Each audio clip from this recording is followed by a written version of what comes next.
மதிப்பிற்குரிய நாடக ரசிக பெருமக்களே, இத்தகைய ஒரு நாடக மேடையிலே வடக்கு நோக்கி அமர்ந்திருக்கின்ற புடாரியம்மன் வாசலிலே இவ்வளவு பெரிய ஒரு நாடர் என்று சொல்லக்கூடிய பெருமை நம்ம ஊருக்கு தான். நான் ஒரு ஊர்ல பார்த்தேன், அண்ணனுடைய அந்த ஒரு பாட்டுக்கு 1000 அர்த்தங்கள் சொல்லக்கூடிய ஒரு நாடர் யார் என்று சொல்லக்கூடிய ஒரு பெருமை என்று சொன்னால் கவிராஸ் என்ற நாடகர் உண்மையிலேயே இந்த உலகத்திலே அவர் மறுபிறவையாகத்தான் இருப்பார் என்பதை மிக்க மகிழ்ச்சியோடு தெரிவித்துக் கொண்டு அவர் கலை இன்னும் முன்னேறும் வளர நாம் எல்லாம் சேர்ந்து அவருக்கு ஒரு பாராட்டுகளை தெரிவிக்குமாறு அன்போடு அழைக்கிறேன்.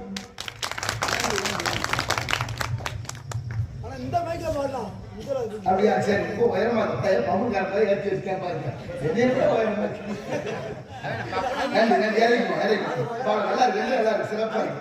அன்பை பொழுங்கி நீ பாராட்டிய மரியாதைக்குரிய பாசமுக அன்பு உள்ளங்கள் அனைவருக்கும் நெஞ்சம் நிறைந்த நன்றியும் வணக்கங்களும். விநாயகரை பணிவோம்.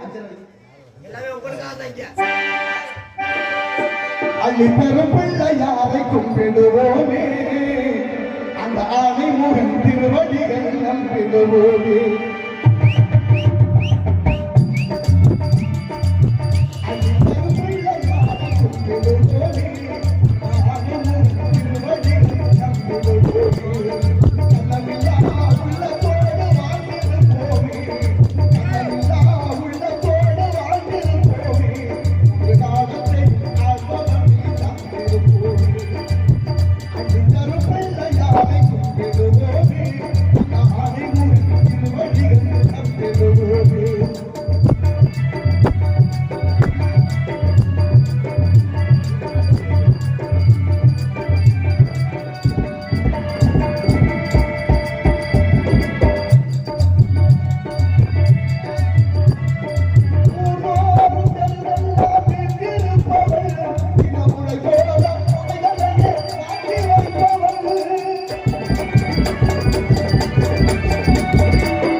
தேவயாகம், பிரம்மயாகம், பிதுர்யாகம், சதுர்யாகம், புத்திரகாமேசி யாகம், அசுவேத யாகம், மானுட யாகங்கள், இப்படி பல யாகங்கள் செய்துவிட்டால் கிடைக்கும் யோகம். யோகத்தின் விரோதிகள் செய்யும் போகம், போகத்தை மறந்து யாகத்தை செய்து யோகத்தை பெற்று அந்த யோகத்தாலே உள்ளம்பெரிய கோயில், ஊனுடைய ஆலயம், கள்ளபரானாருக்கு வாய்கோபுர வாசல், கள்ளப்புறம் ஐந்தும் காணா மணி விளக்கு, தெல்ல தெளிந்தாருக்கு சீவன் சிவலிங்கம் என்று திருமூல திருமந்தத்திலே பாடுகிறார். ரூபாய் அன்பை கொடுங்க தம்பி அவர்களுக்கு நன்றி. எங்க ஆலயம் பெருமா ஐயா அவர்களுக்கு நன்றி, மிக நன்றி நன்றி வணக்கம். அதனால உள்ள கோயிலும் உடம்பு ஆலயம் மூச்சு காக்க சிவலிங்கம் அப்படின்னா என்ன அர்த்தம்? கோயிலும் மனித உடம்பு ஒண்ணுன்னு சொல்றாரு திருமூலர். கோயிலும் மனித உடம்பு ஒண்ணுன்னு சொன்னா இந்த உடம்பை நினைக்கிறது, மனித உடம்பு எப்படி நினைக்கிறது, கோயிலை நினைக்கிறது மாதிரி நினைக்கணும். யாரு கேட்கிறா? அவர் உடம்பு வைக்க கட்டிய கோயில் சிதம்பரம் நடராசர் கோயில். சிதம்பரம் நடராச பெருமானுடைய ஆலயமும் மனித உடம்பும் ஒண்ணு. எது போல? அந்த கோயிலில் இருக்கிற கொடிமரமும் மனிதனுடைய முதுகுத்தண்டு ஒண்ணு போல. 32 இணைப்புகள் உண்டு. மனிதன் ஒரு நாளைக்கு விடக்கூடிய மூச்சு 21,600. அந்த கோயில வேலைப்படுகிற தங்க ஓடுகள் 21,600. இந்த உடம்புல 72,000 தசைநாறுகள் நரம்புகள். அங்கே அதிகப்படுகிற ஆணி 72,000. இந்த உடம்பு நவதுவாரங்களை கொண்டது 9 வாசல். அந்த கோயிலையும் 9 வாசற்படி உண்டு. சாமி இருக்கிறத கருவறை, உடம்புல இதயம் இருக்கிறத கருவறை. எல்லா கோயிலும் கதவு திறந்தா சாமி கண்ணுக்கு தெரியும். நடராசர் கோயில் அப்படி இல்லை. உள்ளே நுழைந்து இடப்பக்கமாக சென்று நடராசரை தரிசிக்க வேண்டும். காரணம், இந்த உடம்பை வைத்தே கட்டிய கோயில் அல்லவா. இந்த உடம்பு 2 கூறு, ஒரு வடக்கூறு ஒரு இடக்கூறு. இடப்பக்கம் தான் இதயம் இருக்கு. இதயம் இருக்கிற இடத்தில் தான் இறைவன் இருக்க வேண்டும் என்று எண்ணி அறிவியல் வளராத காலத்திலே கட்டப்பட்ட கோவில் சிதம்பரம் நடராசர் கோயில். இன்னைக்கு அறிவியலாளர்கள் ஆய்வாளர்கள் ஆய்வு செய்து சொல்றாங்க, சிதம்பரத்தில் நடராசருடைய கால் பெறுவது இருப்பது பூமத்திய ரேகையில். இப்படி எண்ணற்ற கோயில்கள் நம்ம நாட்டில் உண்டு. 1008 சிவன் கோயில், 108 பெருமாள் கோயில், கரூர் மாவட்டம், குளித்தலை வட்டம், ஐயர்மலை, ரத்னகிரீஸ்வரர் கோயில் கோபுரத்தின் காரணம் இன்றும் பறக்காது. அது இறைவனுடைய சாபம். வைத்தீஸ்வரன் கோயில் அங்க இருக்கிறத புள்ளிருக்கு வேலூர் என்ற வைத்தீஸ்வரன் கோயில் குளத்துல தவளைகள் வாழாது. மதுரை கொற்றாமரை குளம், மதுரை மீனாட்சி அம்மன் கோயில் அந்த குளத்துல மீன்கள் வாழாது. ஒவ்வொரு ஊருக்கும் ஒரு அதிசயங்கள் இருக்கு, எண்ணற்ற அதிசயங்கள். நாளைய தலைமுறைக்கு சொல்ல வேண்டிய கடமையும் பொறுப்பும் ஒவ்வொருத்தருக்கும் உண்டுதானே. கும்பகோணம் பக்கத்துல கோனேரி ராஜபுரம் ஒரு ஊரு. மன்னர்கள் காலத்துல மன்னர் கட்டளை இடுகிறார், பொழுது விடுகிறதுக்குள்ள ஒரு பெரிய நடராசர் சிலையை செய்யணும்னு. சிற்பி பதறி போனாரு. பஞ்சலோக சிலை செய்வது அவ்வளவு சாதாரண விஷயம் இல்ல. பொழுது விடுகிறதுக்கு செய்ய முடியுமா? 12 மணி நேரத்துல தங்கம், வெள்ளி, இரும்பு, ஈயம், பித்தாளை இந்த 5ஐயும் உருக்கி கருக்கட்டி பார்த்து செய்யணும். அதான் பஞ்ச உலோகங்கிறது. அப்படி ஒரு 5 உலோகங்களை செய்யக்கூடிய அந்த சிலையை ஒரு இடத்துல செய்ய முடியாது. ஐயா மன்னான்னு சொல்ல, விடுகிறதுக்குள்ள சிலை இல்லைன்னா உடம்புல தலை இருக்கான்னு மன்னன் உத்தரவு. பதறி போன அவர்கள் பாத்திரத்திலே இந்த பஞ்சலோகத்தையும் காட்சி கொண்டிருக்கிறார்கள். அந்த நேரத்துல ஒரு வயது முதிர்ந்த ஒரு பெரியவர் அங்க வந்து, ஐயா குடிக்க தண்ணி கொடுங்கன்னு கேட்டாரா. குடிக்க தண்ணி இங்க இல்ல, பக்கத்துல அக்கறாரம் போய் குடிங்கன்னாரா. என்னால நடக்க முடியாதியா, நீங்க தண்ணி கொடுங்கன்னா. திரும்ப, ஐயா நாங்க கொடுக்க கூடாது, நான் தாழ்ந்தவன், பக்கத்துல குழாயில போய் குடிங்கன்னாரா. உன்னை தாழ்ந்தவன் நான் சொல்லல, நீ ஐயா சொல்ற தண்ணியை கொடுன்னாரா. வீட்டுல தண்ணியே இல்லைன்னாங்க. அதுக்கு அவர் சொன்னாரா, தண்ணி இல்லைங்கிற அடுப்புல தான் கொதிக்கிற. ஆமா ஐயா, சிலை செய்யறதுக்காக பஞ்ச உலோகம் குடிக்கிட்டு இருக்கேன். அது தண்ணியா உலகமா எனக்கு தெரியாது, குடியா குடிக்கணும் வாங்கி கடகடன்னு குடிச்சிட்டாரா. குடிச்சதை குடிச்சிட்டு மறைஞ்சு போனதாக அப்படி மறைந்தது. அதுதான் நடராசர் சிலை என்று தலபுராணம் கூறுது. இது என்ன ஆச்சரியம் தெரியுமா? 1008 கோயில் சிவன் கோயில் இருக்கு. 1008 கோயில் சிவன் கோயில் இருக்க நடராசர் சிலையில எல்லாத்துலயும் ரேகை இல்ல. கோனேரி ராஜபுரம் நடராசர் சிலையில ரேகை இருக்கு. மனிதனுக்கு போல மறு இருக்குங்கிறது, மனிதனுக்கு எப்படி இருக்கோ மறு, அது போல நடராசர் சிலையில மறு இருக்கு. என்ன ஒரு அதிசயம்! இறைவன் இருக்கிறான் அல்லவா. கண்டவர் விண்டதில்லை, விண்டவர் கண்டதில்லை என்று சொன்னது போல ஆலயம் தொழுவது சாலவு நன்று. அந்த கிழவி நமக்கு சொல்லி வச்சிருக்கா. கோயில் இல்லாத ஊர்ல குடி இருக்க கூடாதுன்னு பழமொழி. கோயில் விளங்க, இப்படி பல பேருடைய குடும்பங்கள் குடி விளங்க என்று நல்ல விஷயங்கள் இந்த உலகத்தில் உண்டு. அது மட்டுமா, தஞ்சாவூர் மாவட்டம் கோயில் ஒரு ஊர். அங்க இருக்கக்கூடிய ஈசனுக்கு பெயர் கரும்பீஸ்வரர். கருவறைக்குள்ள ஒரு மூட சர்க்கரையை கொட்டி வைத்தாலும் இன்றும் எறும்பு வருவதில்லை, ஈ வருவதில்லை. ஒரு கைப்பிடி அதுல இருந்து அள்ளி வெளியில போட்டாருன்னா அடுத்த முன்னாடி லட்சம் எறும்பு வருதாமே. இன்றும் நடக்குது. பக்கத்துல புதுக்கோட்டை மாவட்டம் முனமராவதி தாலுகா வேந்தன்பட்டி நெய் நந்தீஸ்வரர் ஒரு கோயில் இருக்கு. பாண்டிய மன்னர்களால் கட்டப்பட்ட கோயில். நந்திக்கு அபிஷேகம் செய்யப்படும் நெய்யில இன்னைக்கு ஈ வருவதில்லை, எறும்பு வருவதில்லை. எஞ்சிய நெய்யை பக்கத்துல இருக்கிற கிணற்றிலே ஊற்றுகிறார்கள், அதிலும் ஈ வருவதில்லை, எறும்பு வருவதில்லை. என்ன ஒரு அதிசயம், ஆச்சரியம்! இறையர் இருக்கத்தானே செய்கிறது. பகுத்தறிவாளர்கள் இதற்கு பதில் சொல்ல முடியுமோ?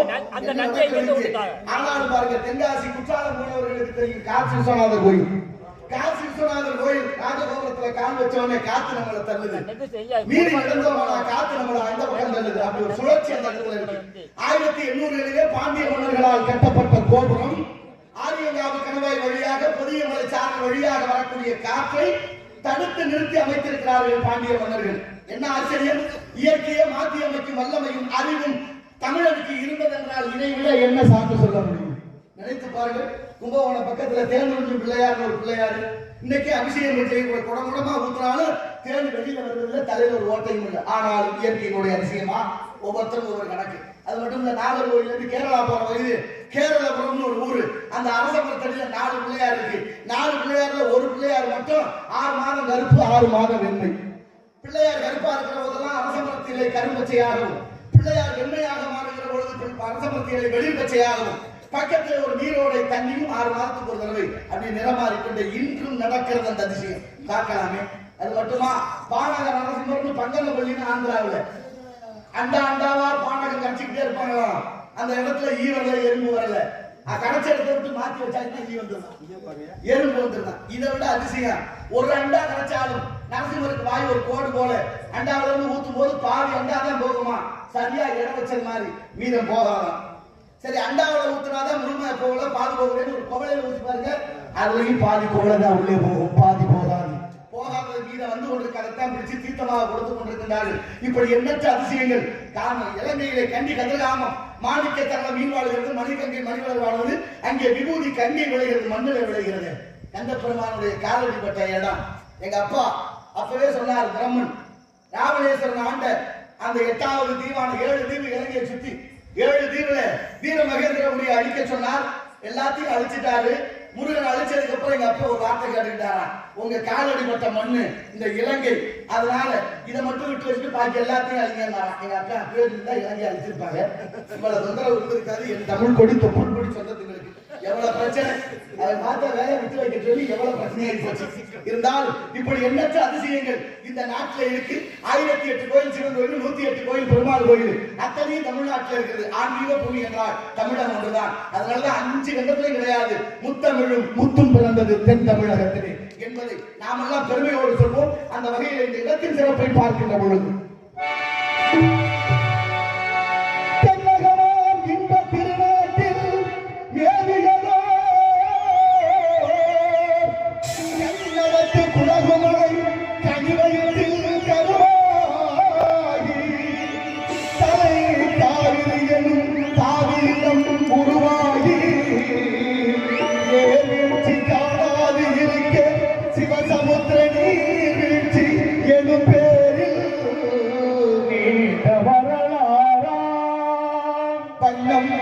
பாடி ஒரு பழகங்கள் தாளாட்ட கண்டம் பாடி அணை கடந்து ஆடுதாண்டும் காவிரி என பேர் பெற்று அகண்ட காவிரியார் பின்னடந்து